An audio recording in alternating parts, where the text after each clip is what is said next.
Other vehicles will require locking and or bracing. There are two basic reasons for covering cargo, as some cargo require cargo covers. That is to protect people from spill cargo. The other is to protect the cargo from the weather, as a spill protection is a requirement in many states, and you should be familiar with the laws of the states that you drive in. If you carry a hazardous material load, you want to make sure that you have proper communication equipment, such as placards, which are placed on the vehicle, front, back, and both sides. Identification numbers, and you should have proper shipping papers. If a driver is responsible for loading and unloading cargo, they should do so using proper tools. For example, forklifts, dial jack, two-wheel dollies, and other devices. These devices may require certifications. You want to talk to your employer about proper certifications for such devices. Here are some guidelines to help protect you and your cargo. Because of cargo security and theft protection, drivers should avoid discussing what you're hauling or your destination with anyone. Padlock the door, parking well lit areas, and if possible, back your rear vehicle up to something that will prevent access to your cargo compartment. You're not trying to protect your load. If freight thieves are trying to steal your vehicle or its contents, call 911 and notify your employer as soon as possible.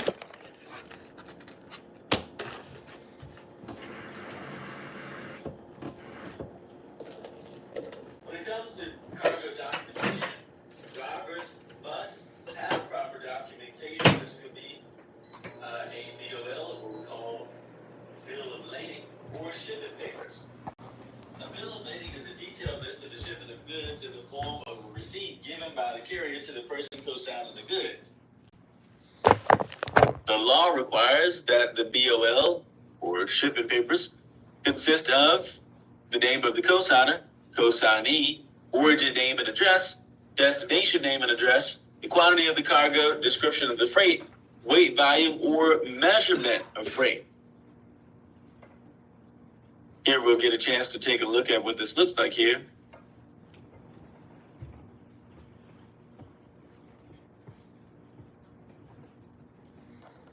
As we indulge in this training video, here we're going to take a look at loading and unloading.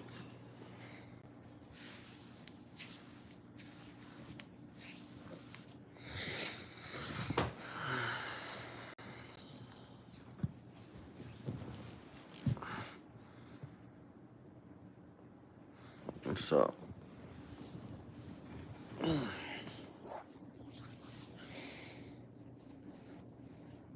Hello.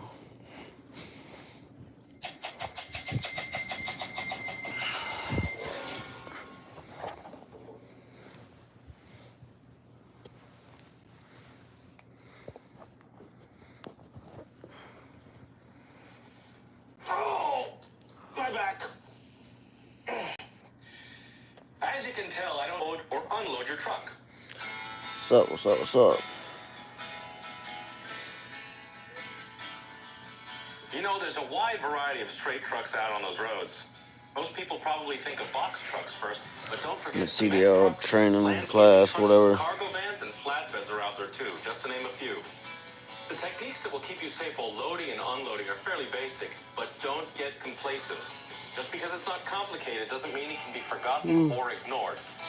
Plus, taking the time to secure your load properly can protect you and your cargo.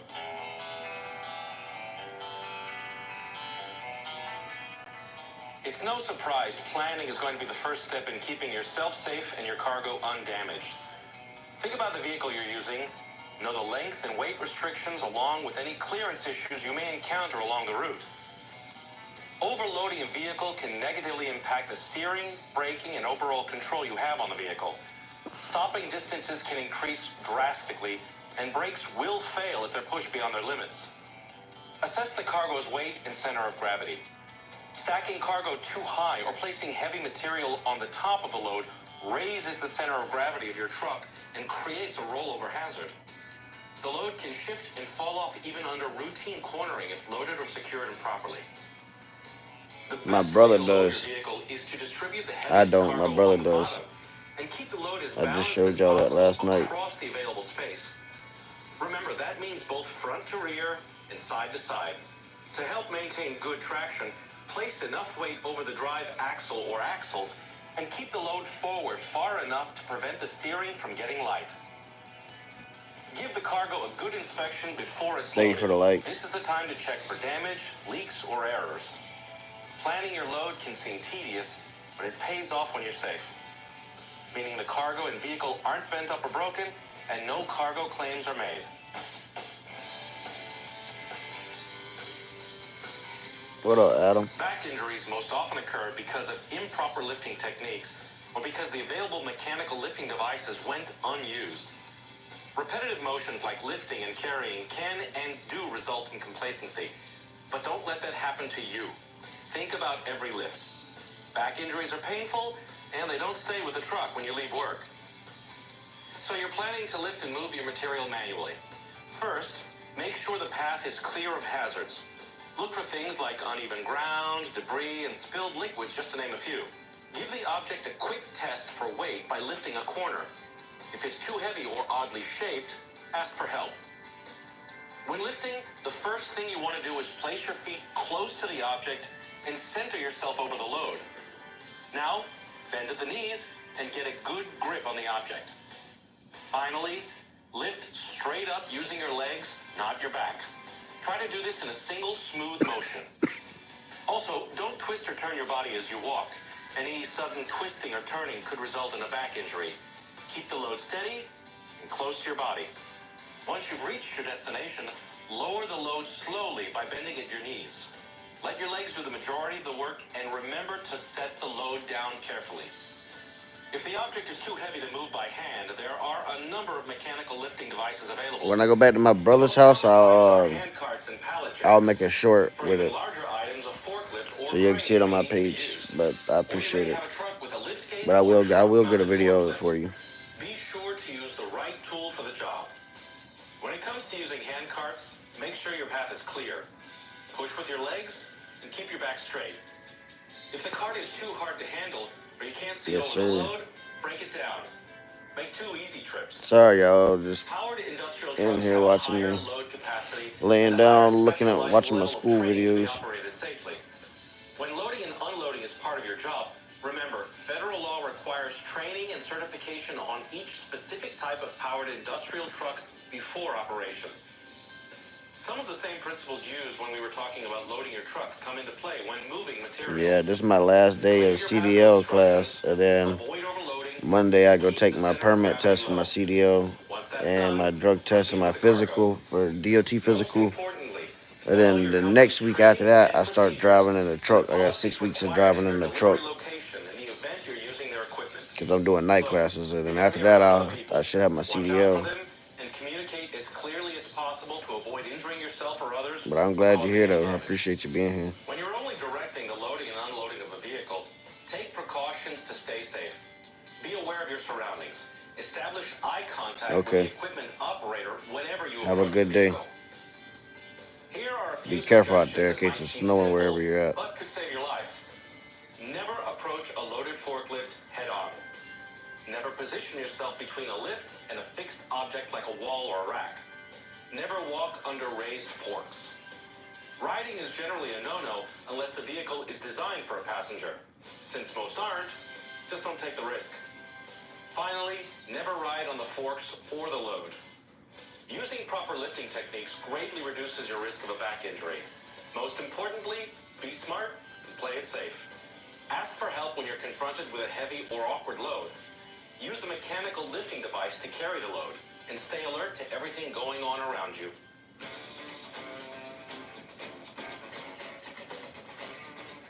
Once everything is on the truck, it's time to secure your cargo.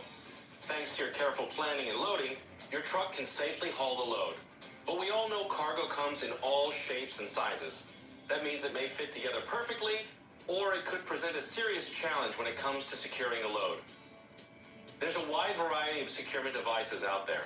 Choose the right devices with appropriate load limits and inspect them thoroughly before every use.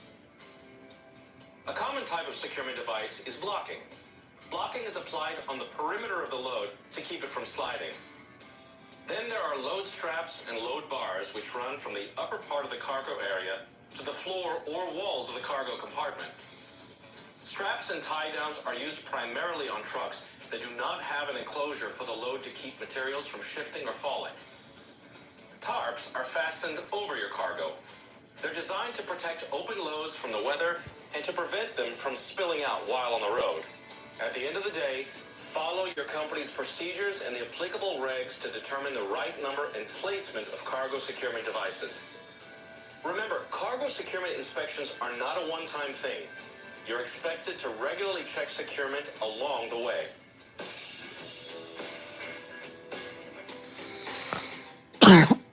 So you're at your first stop of the day. Do you have the personal protective equipment or PPE you'll need to wear to keep yourself safe? Things like gloves, steel-toe shoes, safety glasses, a hard hat, and high-visibility clothing may be required by OSHA regulations, your employer, or the location where you're working. Once you've got your gear on, take a look at your load. Is there anything that looks odd or out of place? The securement devices may have kept the load on the truck, but shifting during transit is not impossible. Since everything looks good, it's time to release the securement devices. These devices can be under extreme pressure, so take care to avoid being struck by tie downs or falling cargo. Speaking of falling cargo, a shifted load may be pressing on the doors. That could result in you getting hit by the door, the falling cargo, or both. When possible, stay to the side of swinging doors and use the doors as a shield for your body. And keep on your toes. Be prepared to move with the door if cargo or wind pushes it open unexpectedly. The cargo should be treated with the same care during unloading as it was during the loading process. Avoid dirty or wet areas, and if there's something spilled, keep your cargo away from it. Follow best practices when lifting and moving cargo. Don't be afraid to ask for help on that heavy item, and make sure you have a good understanding about the location before you unload.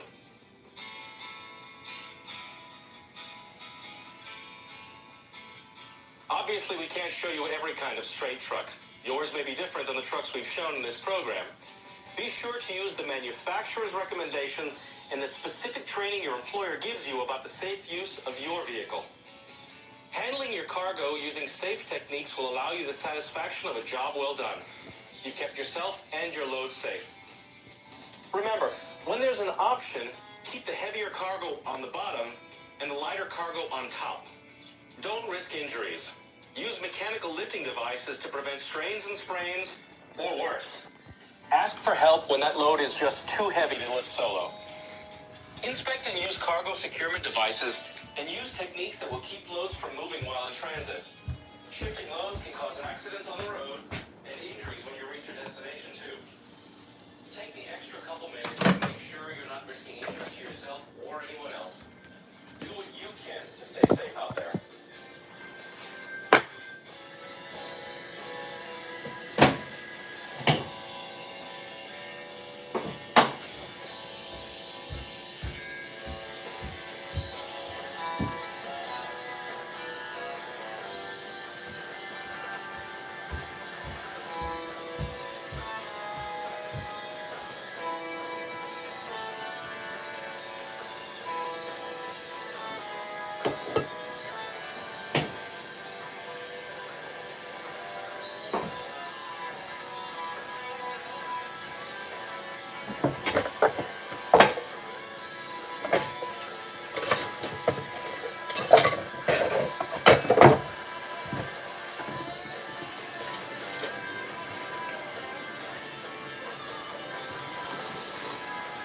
It's snowing.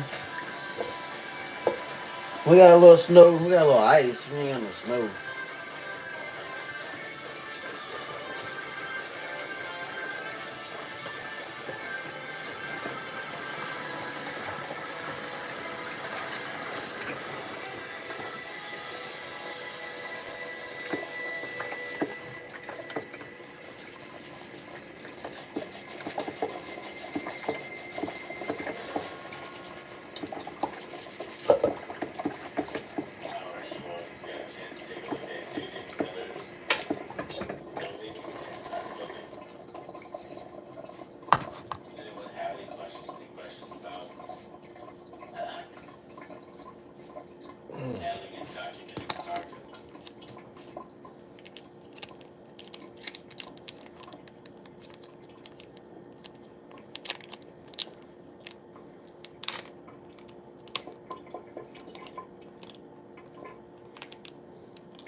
yourself, you're not responsible for damages.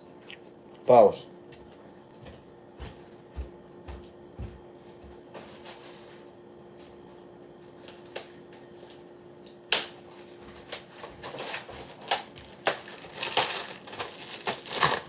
That's right, this is false. You're still responsible for inspection. Your load identifying poorly balanced weight, making sure your cargo does not restrict your access to emergency equipment or does not restrict your view. Why is it important to balance your cargo weight?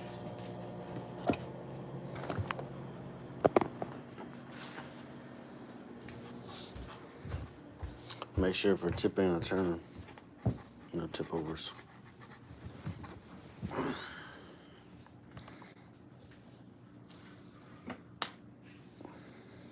Right, so the load doesn't shift, so it doesn't cause a rollover.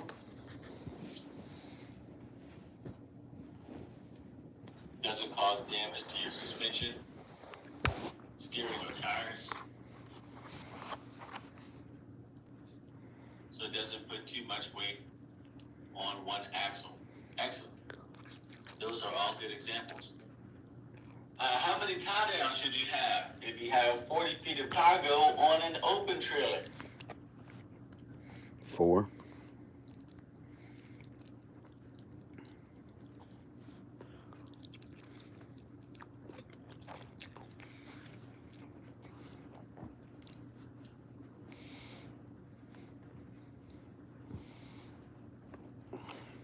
Excellent. You need a minimum of 4 tie downs, one for every 10 feet of your cargo length.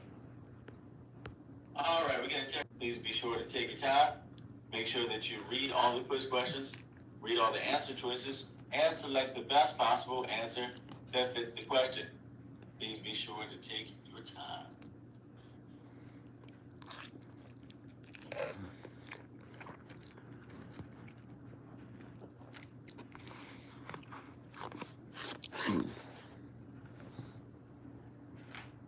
Let's see. Take this quiz, y'all.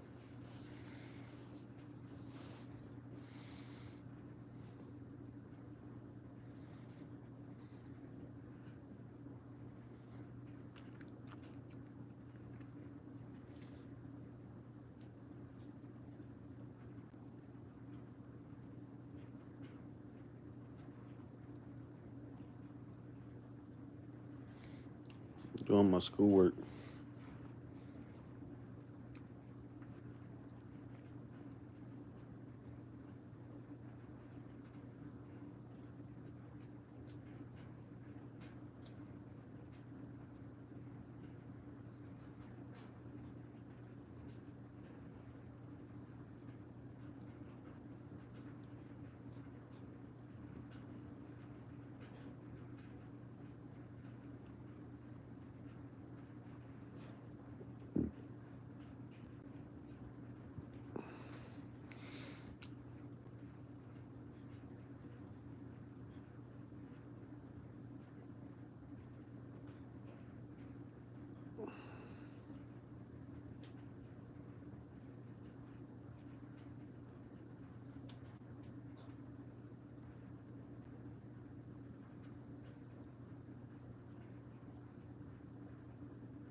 Mm.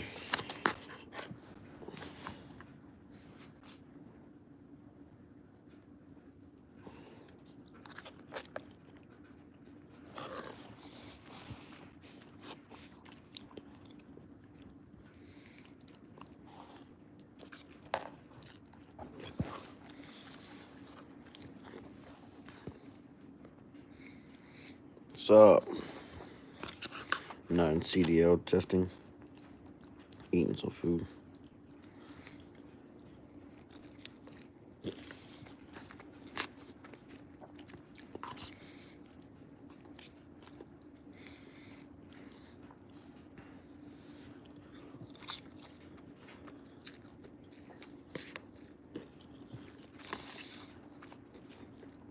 Noodles.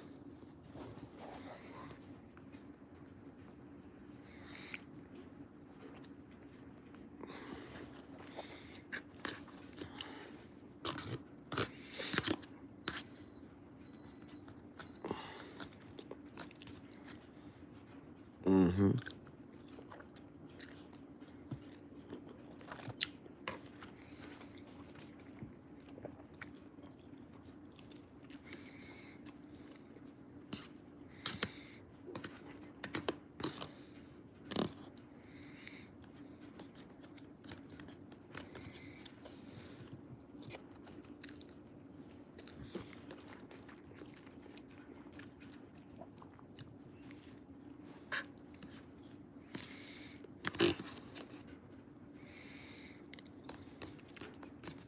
All right.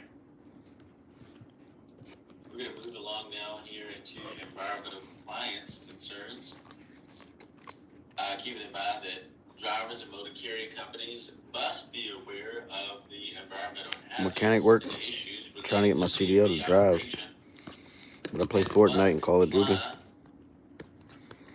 Forza, with Mortal Kombat, UFC, demands. We're going 2K. to look into how drivers and motor carrier companies can help stop pollution.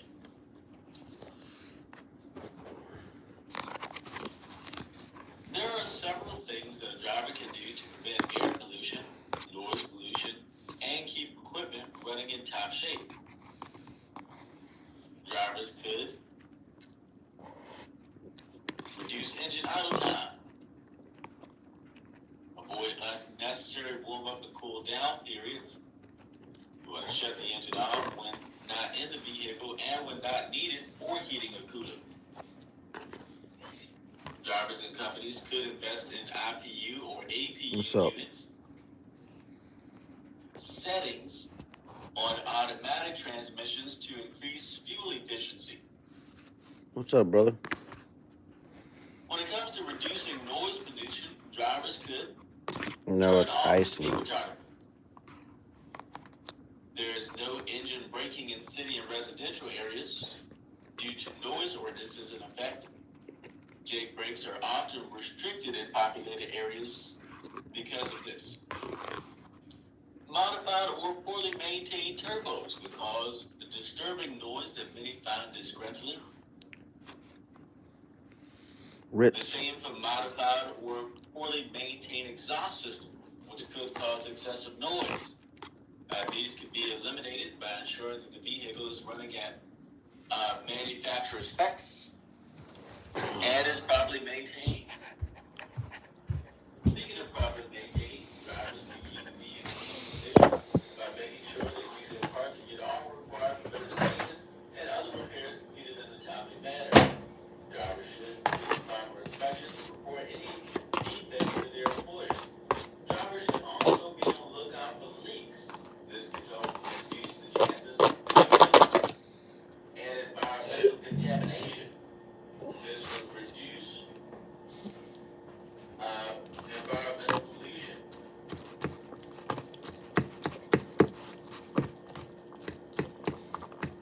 Not only is motor carrier company and drivers working to reduce It's icing right now, a little bit. the carbon Not snow, footprint, but ice. also the EPA. Back in 2010, the EPA required diesel engines to reduce their production of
questions It's about 10 today's Fahrenheit event. here in Sweden. We're Damn, going it's to take a cold. look at how DEF is being used to reduce the carbon footprint.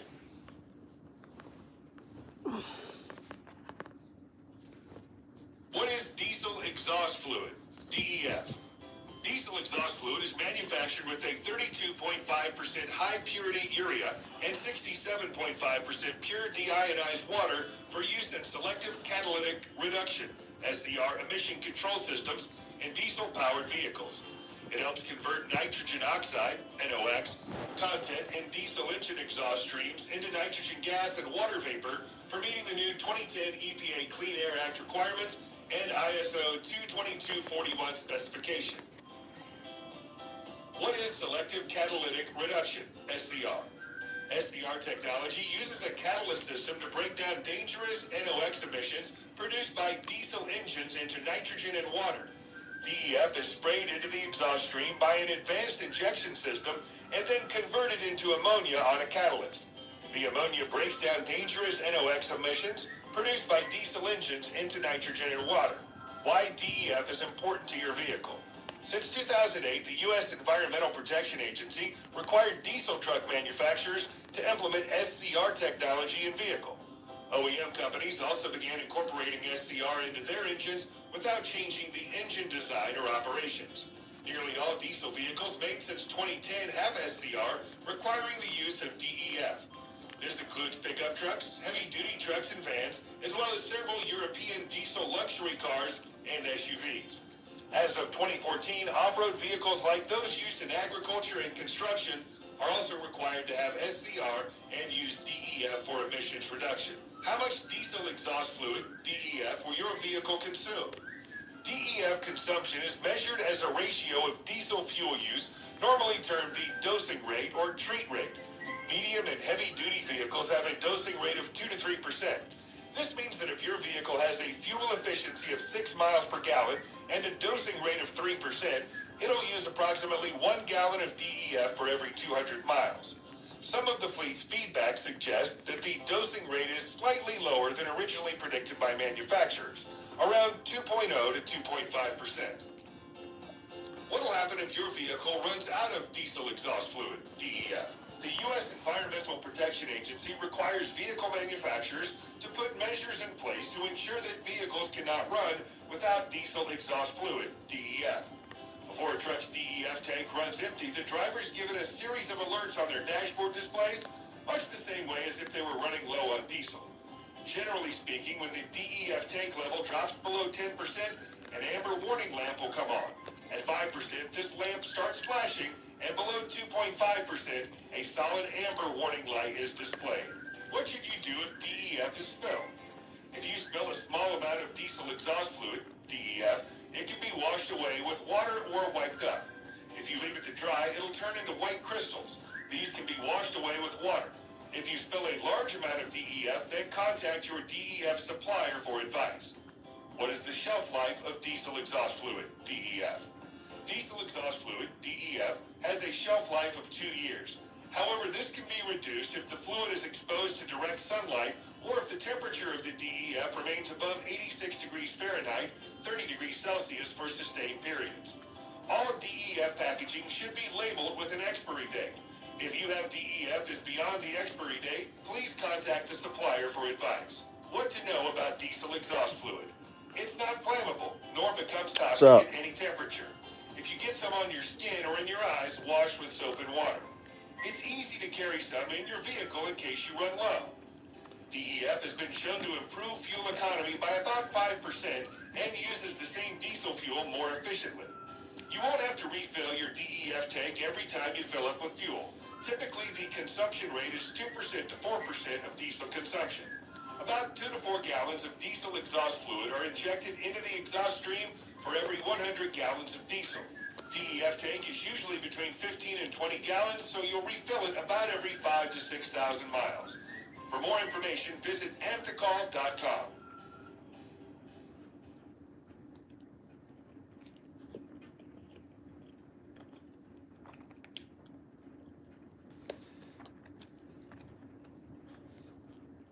All right there.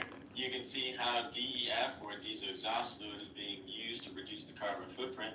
Does anyone have any questions? Any questions about that at this time?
All right, let's check for comprehension and understanding and some things that you should know.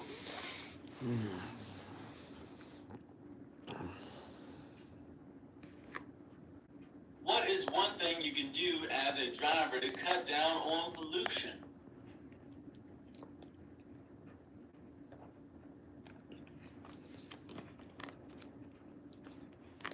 Use DEF.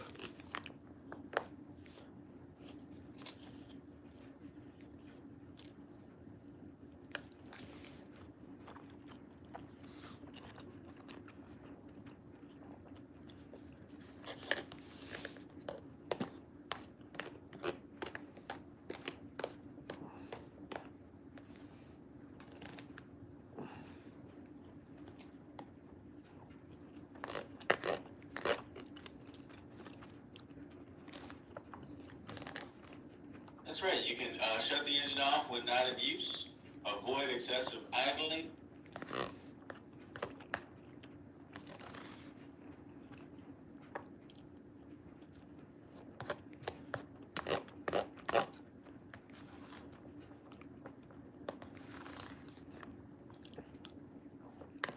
Perform proper maintenance.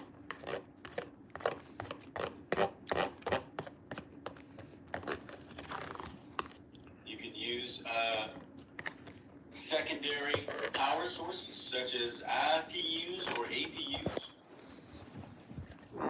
You can learn how to progressively shift in manual transmissions and use the automated manual feature and automatic transmissions to get greater fuel mileage.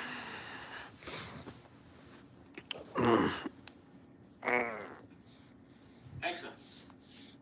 Any one of those things would suffice. True or false? Proper truck maintenance can help prevent pollution. True.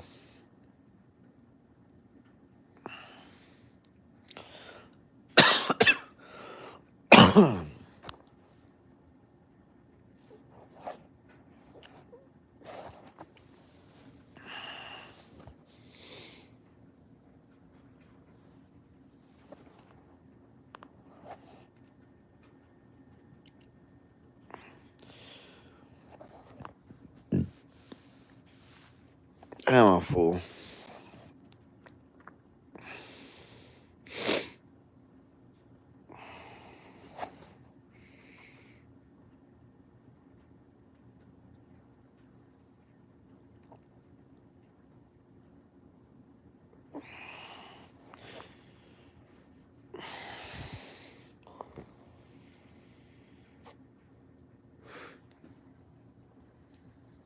This is true. This is a true statement.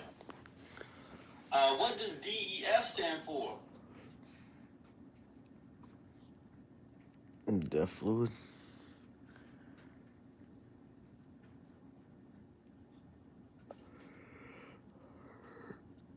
That's right. It stands for diesel exhaust fluid. What is its purpose? Cut back on pollution.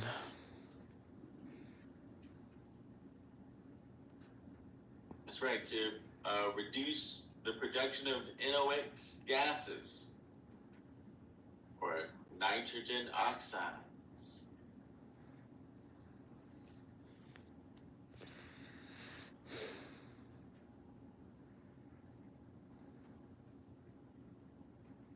All right, we're gonna test your knowledge right here in the environmental compliance quiz. Please be sure to take your time. Make sure that you read all the quiz questions, read all the answer choices, and select the best possible answer that fits the question. Please be sure to take your time. I gotta say, ladies and gentlemen, we have arrived in 2025. We used to see stuff like this on the movies. But for some reason, in all the films, we were like flying around and flying cars and stuff, like the Jeffersons. And now we're here, and not much has changed. It's still like it was back in '92.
Which he says not recommended to reduce pollution.